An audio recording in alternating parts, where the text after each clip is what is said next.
gave me an opportunity to see a lot of quality shows, especially since they went to a professional format.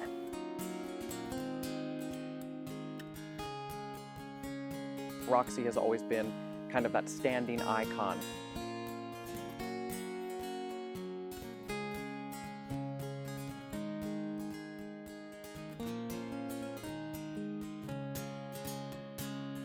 Before there was the Roxy, there was the Lillian.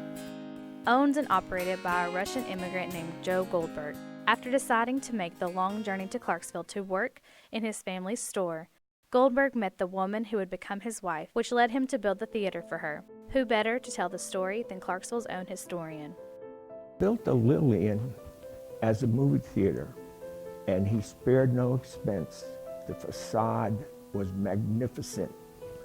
If you see a picture of the Lillian, on the facade there are two angels gracing the facade, blowing trumpets. Fortunately, in 1912, the theater burned, but he was not defeated. He built the thing back in 1 year, and it opened again in 1914. And then during the Depression, the theater just absolutely had to close down. They just didn't have any money. Even though the Lillian proved to be triumphant through various hardships, the theater would still face its greatest challenge. When Fort Campbell started to build up, they tried to resurrect the Lillian again, and at that point, they changed the name to the Roxy.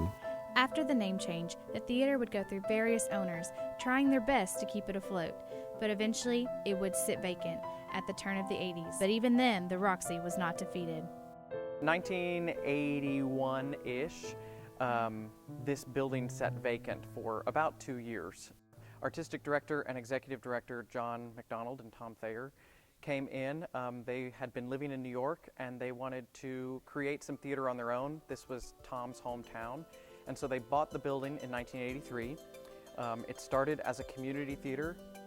Everything that you see when you enter into the lobby from about the bar on was all kind of the mind and mastermind of those two and what they wanted to turn it into for a live theater space.